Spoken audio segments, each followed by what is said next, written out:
menyadarkan diri kita, terlebih lagi yang berceramah, jangan kau hanya sampai menyampaikan ayat saja. Hai Abdul Samad, apakah kau yang bicara itu hatimu sudah hidup?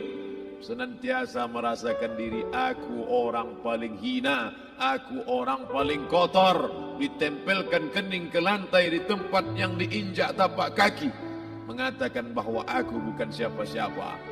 Umur diberikan Allah 40, 60, 70. Berapa yang kupakai untuk menolong agama Allah? Berapa yang kupakai untuk mengingat Allah? Mata, tangan, telinga, kaki akan diminta tanggung jawab di hadapan Allah. Dulu dibangga-banggakan, dihormati, dimuliakan. Yang kami muliakan Al-Mukarram, Al-Ustadz. Tapi pada saat tiba masanya, yang kita bawa tak lain tak bukan innallaha la yanzuru ila ajsamikum. Allah tak menengok badan, fisik, bentuk tubuh, baju. Ini sampulnya saja. Wala ila suwarikum, Allah tak menengok rupa, wajah. Walakin yanzuru ila qulub. Hati kamu yang bersih itulah yang kau bawa menghadap Allah Subhanahu wa taala. Yauma la yanfa'u malun, harta tak berguna. Wala banun, anak tak bisa menolong. Harta tak berguna, anak tak mampu menolong. Illa man atallah, kecuali orang yang datang menghadap Allah biqalbin salim, dengan hati yang bersih, hati yang tulus, hati yang memercikkan cahaya iman, hati yang bersih dari hasad, busuk hati, sum'ah, riya, takabbur. Itulah yang menolong di hadapan Allah Subhanahu wa taala. Apa kata Imam Ali radhiyallahu an? An-nasu niyam. Semua manusia waktu hidup itu tidur. Bapak tidur, ibu tidur, saya tidur. Semua orang waktu hidup itu tidur. Falamma matu, ketika dia mati, disitulah dia baru terjaga dari tidur panjang. Saat Israel mencabut nyawa, ditarikkan adalah satu centapan yang kuat. Disitulah kita baru terjaga dari tidur panjang. Betapa aku meninggalkan salat, betapa aku tak berzakat, betapa dulu kekuasaan. Aku lulus umur 30, pensiun 58, 28 tahun, apapun tak pernah kubuat untuk agama. Sibuk membesarkan anak, sibuk mengurus warisan. Anak pun tak ingat dengan kita, karena kita lupa menanamkan pendidikan agama di dalam otak kepalanya. Harta yang banyak tak sempat menolong agama Allah. Anak tunggal semata wayang tak sempat dididik agama. Istri meninggalkan dalam keadaan stres susah hatinya, karena dia tak diajarkan sabar menerima ridha ketetapan takdir Allah. Dan paling celaka, tak pernah anggota tubuh ini dipakai untuk berzikir, muhasabah, mengingat Allah. Tak pernah mata dipakai menengok Quran, kitab suci Allah. Tak pernah dipakai hati merenung sejenak. Apa yang akan kubawa mati menghadap Allah Subhanahu wa ta'ala. Abdul Samad dari dalam tanah naik ke atas tanah, ceramah, masuk balik ke dalam tanah. Yang kau bawa apa? Baju koko tinggal, peci tinggal, pakaian kehormatan tinggal. Yang kau bawa kain tidak berjahit, disobek, kerak. Itu yang akan menyampul kulitmu, yang selama ini kau dimandikan, dibersihkan oleh ibumu dulu 60 tahun yang lalu.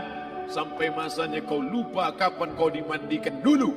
Sekarang ruh melihat, disebut dia ruh karena dia raha ya ruhu ruh, seperti aroma semerbak yang datang pergi hinggap. Ruh sampai masanya dia datang masuk ke dalam jasad.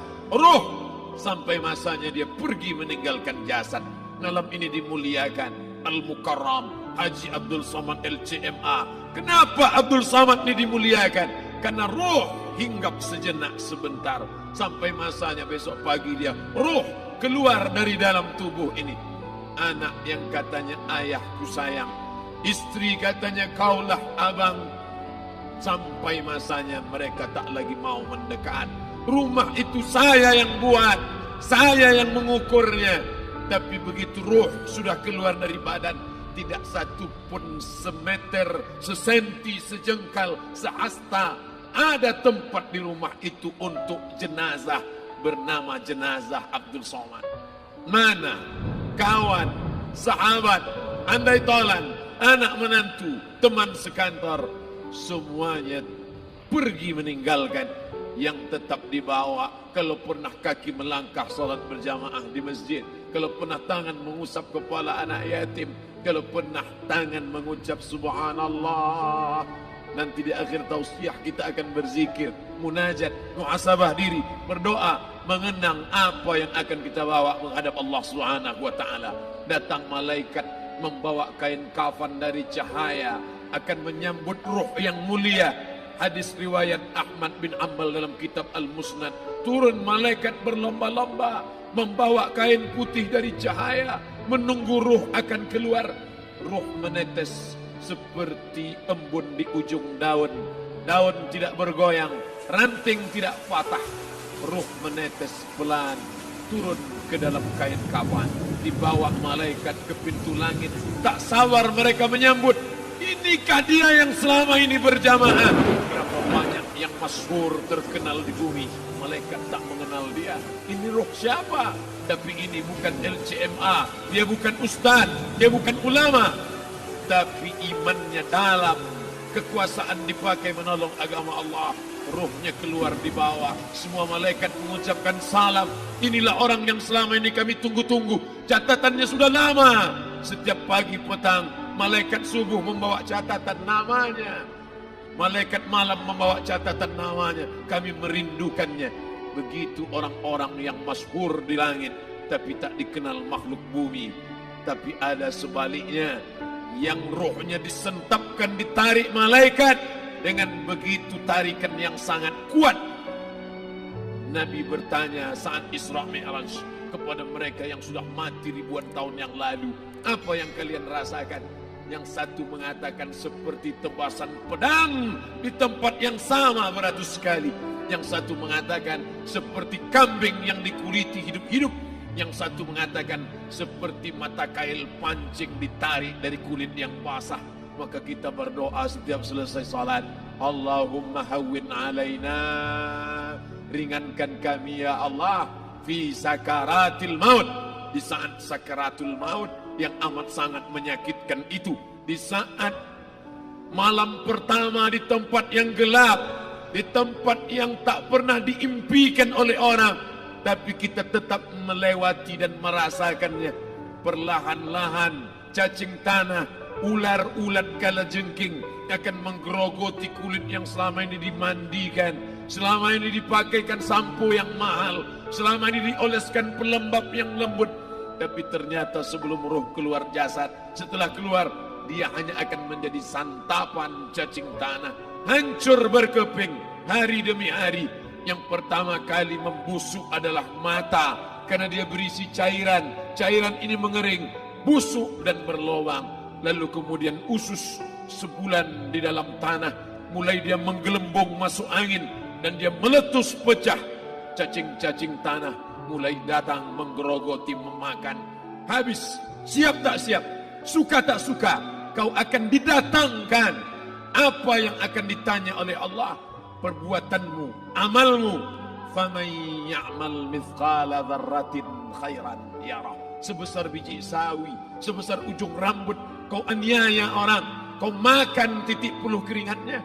U'tul ajira ajrahu, berikan upah pekerjamu, gaji tukang panenmu, gaji tukang cuci setrikamu. Kau makan, kau tahan 3 bulan. Dia tak menuntut, dia senyum, dia hanya mampu mengadu kepada Allah. Tapi titik peluhnya yang keringatnya, air matanya akan kau balas di hadapan Allah Subhanahu wa taala. Di saat itu tak ada siapa bisa menolong. Hari ini uangmu banyak, kau bayar pengacara handal 1 jam 100 juta, bebas tanpa syarat. Tapi di hadapan Allah semua akan bersaksi. Al-yawma nakhtimu ala, lidah yang selama ini pandai bicara dikunci, ditutup Allah Ta'ala yang akan bicara. Wa tukallimuna aydihim wa tashhadu arjuluhum, kaki akan bersaksi, tangan akan bicara. Bima kanu yaksibun, yang pernah dilakukan di masa yang lalu. Mata melihat seolah-olah nyata perbuatan itu pernah dilakukan dulu. Kita lupa, kita tak ingat. Tapi catatan malaikat terlalu terang benderang. Wa in kullun lamma jami'ul ladaina muhdarun. Catatan dibaca sampai-sampai orang itu tak percaya. Ma li hadzal kitab, kenapa buku catatan saya ini la yughadiru saghiratan, yang kecil-kecil, wala kabiratan, yang besar-besar, ahsaha, semua tercatat dalam buku catatan yang nyata. Dalam surat Al-Isra apa kata Allah? Iqra. Hari ini kalau dikatakan Iqra baca Quran, Iqra baca Yasin, malam Jumat Iqra baca surat Al-Kahfi. Tapi sampai hari itu Yasin tak bermakna, Al-Kahfi tak lagi disuruh baca, karena hidup sudah berakhir. Iqra, baca. Apa yang kau baca? Kafa binafsikal yawma alaika hasiba. Baca buku catatan amal. Sampulnya dosa, isinya dosa. Catatan kakinya dosa, sampul penutupnya dosa, bibliografinya dosa. Sampai ia pun tidak percaya, kenapa aku hidup hanya dosa saja. Saat itu dia mendengar teriakan azab, saat itu dia menyaksikan pekikan teriakan sakitnya siksa. Rabbana, ya Tuhan kami, farji'na, balikkan lagi kami ke dunia. Rabbana, ya Tuhan kami, absarna, mata kami sudah melihat azab. Wasami'na, telinga kami sudah mendengar sakitnya, pekikan, teriakan, jeritan. Farji'na, balikkan lagi kami ke dunia. Na'mal salihan, kami ingin amal saleh. Kami ingin bantu masjid, kami ingin sekolahkan anak yatim, kami ingin muliakan fakir miskin, kami ingin bantu panti jompo. Farji'na, balikkan lagi kami dunia. Kami ingin salat tahajud, kami ingin tahiyatul masjid, kami ingin puasa sunat. Saat itu penyesalan tak lagi berguna. Na'mal salihan, kami ingin amal saleh. Andai kau beri kami tenggat waktu ya Allah, laula akhartani, kalau kau beri aku waktu, ila ajalin qarib, aku tak minta hidup 1000 tahun. Ila ajalin qarib, sebentar saja kau hidupkan aku ya Allah. Di situ orang baru tahu apa yang pernah dilakukan dulu, yang di masa lalu tak ada cara lain kecuali malam ini kita bertaubat, taubat nasuha, mandi, solat sunat taubat. Ma min muslimin yuznibu dzamban, ada orang silap, khilaf, buat dosa, salah.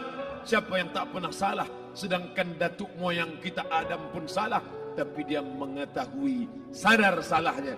Dia berdoa, Rabbana zalamna anfusana, kami sudah menzalimi diri kami. Wa illam taghfir lana, kalau kau tidak mengampuni kami, wa tarhamna, kalau kau tidak merahmati kami, dan nakunanna minal khasirin, kami termasuk orang yang rugi ya Allah.